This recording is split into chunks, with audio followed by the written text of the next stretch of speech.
ভূগোল মাঝে মধ্যে পরাশক্তি হওয়ার স্বপ্নের সবচেয়ে বড় প্রহসন হয়ে দাঁড়ায়। নিজেকে দক্ষিণ এশিয়ার মোড়ল বা সুপার পাওয়ার হিসেবে দাবি করা ভারতের মানচিত্রের দিকে তাকালে সেই প্রহসনটি স্পষ্ট হয়ে ওঠে। বিশাল দেশটির মূল ভূখণ্ডের সঙ্গে তার উত্তর পূর্বাঞ্চলীয় 7টি রাজ্য বা 7 সিস্টার্সের সংযোগ রক্ষা করেছে মাত্র 22 কিলোমিটার চওড়া এক সরু ফালি জমি বা শিলিগুড়ি করিডোর বা চিকেন স্নেক নামে যেটি পরিচিত। মুরগির সরু গলার মতোই এই স্থানটি ভারতের অস্তিত্বের সবচেয়ে বড় দুর্বলতা। সম্প্রতি পশ্চিমবঙ্গের শিলিগুড়িতে অনুষ্ঠিত উচ্চ পর্যায়ের নিরাপত্তা বৈঠক প্রমাণ করে দিয়েছে যে দিল্লি এখন আর এই অঞ্চল নিয়ে স্বস্তিতে নেই, বরং তাদের চোখে মুখে এখন স্পষ্ট আতঙ্কের ছাপ। যে ভারতকে এতদিন দাদাগিরি ফলাতে দেখা গেছে, সেই ভারতই এখন নিজের সীমানা রক্ষা করতে হিমশিম খাচ্ছে এবং কাল্পনিক ভয়ে তটস্থ হয়ে সামরিক আস্ফালন শুরু করেছে।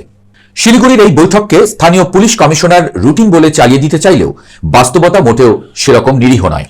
একটি তথাকথিত রুটিন বৈঠকে ভারতীয় সেনাবাহিনী, বিমান বাহিনী, বিএসএফ, এসএসবি, আইটিবিপি এবং র বা আইবির মতো দুর্ধর্ষ সব গোয়েন্দা সংস্থার শীর্ষ কর্মকর্তারা কেন হুমড়ি খেয়ে পড়বেন? উত্তরটা খুব সোজা, ভয়। দিল্লির লালকেল্লার কাছে সামান্য গাড়ি বিস্ফোরণের ঘটনাকে অজুহাত হিসেবে সামনে আনা হলেও আসল কম্পনটা অনুভূত হচ্ছে ঢাকার ক্ষমতার পালাবদলে। 5 আগস্টের পর বাংলাদেশে যে রাজনৈতিক ভূমিকম্প হয়েছে, তাতে ভারতের দীর্ঘদিনের কমফোর্ট জোন তাসের ঘরের মতো ভেঙে পড়েছে। এতদিন তারা বাংলাদেশকে নিজেদের নিরাপত্তার বাফার স্টেট বা বিশ্বস্ত প্রহরী হিসেবে ব্যবহার করে এসেছে, কিন্তু এখন ঢাকার বুকে এমন এক সরকার এবং জনমত তৈরি হয়েছে যারা দিল্লির চোখের দিকে চোখ রেখে কথা বলতে জানে। শেখ হাসিনার মানবতা বিরোধী অপরাধের রায় এবং তার মৃত্যুদণ্ড নিয়ে আলোচনা ভারতের নীতি নির্ধারকদের হিসেবটাই বদলে দিয়েছে। তাদের এতদিনের সাজানো বাগান এখন আর তাদের নিয়ন্ত্রণে নেই, আর এই হতাশা থেকেই চিকেন স্নেক ঘিরে তাদের এই রণসজ্জা, এমনটা ভাবাই যায়। ভারতের এই ভয়ের মাত্রা কতটা তীব্র তা বোঝা যায় তাদের সামরিক প্রস্তুতির বহর দেখে। বাগডোগরা বিমান ঘাঁটিতে তারা রাফাল যুদ্ধ বিমানের মতো অত্যাধুনিক মারণাস্ত্র মোতায়েন করেছে। প্রশ্ন জাগে, কার বিরুদ্ধে এই যুদ্ধ বিমান?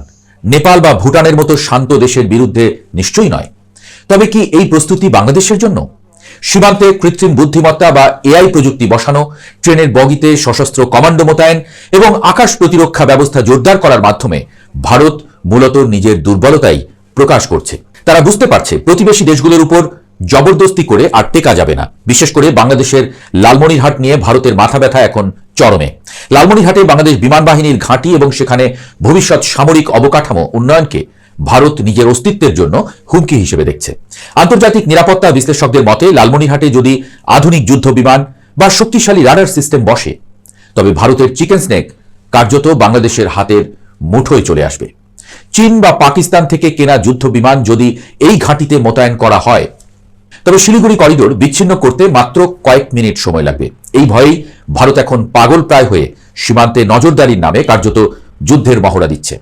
ভারতের এই অস্থিরতার পেছনে চীন ভীতি বা ড্রাগনের নিঃশ্বাসও একটি বড় কারণ। ডোকলাম মালভূমিতে চীনের অবস্থান ভারতকে আগেই কোণঠাসা করে রেখেছে।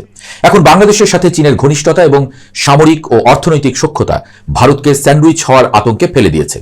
উত্তরে চীনের পিএলএ এবং দক্ষিণে কৌশলগতভাবে শক্তিশালী ও স্বাধীন চেতা বাংলাদেশ, মাঝখানে ভারতের ওই সরু 22 কিলোমিটারের করিডোরটি যেন মরণ ফাঁদ। এই মনস্তাত্ত্বিক চাপ সামলাতে না পেরে ভারত এখন আগ্রাসী চিন্তাভাবনা শুরু করেছে। বিশ্লেষকদের মতে ভারত তাদের এই চিকেন স্নেককে গন্ডারের ঘাড় বা রাইনো নেকে পরিণত করার একটি বিপজ্জনক খেলায় মেতেছে। আন্তর্জাতিক রীতিনীতি তোয়াক্কা না করে তারা এই করিডোরকে 22 কিলোমিটার থেকে 50 কিলোমিটারে বর্ধিত করার স্বপ্ন দেখছে, যার জন্য প্রয়োজন বাংলাদেশের রংপুরের ভূখণ্ড। এটি যে কেবল আগ্রাসী মনোভাব তা নয়, বরং এটি ভারতের দেউলিয়াত্বের প্রমাণ। আপডেট তথ্য পেতে চ্যানেলটি সাবস্ক্রাইব করবেন এবং ভিডিওটি ভালো লাগলে একটি লাইক দিয়ে আপনার মূল্যবান মতামত জানাতে ভুলবেন না।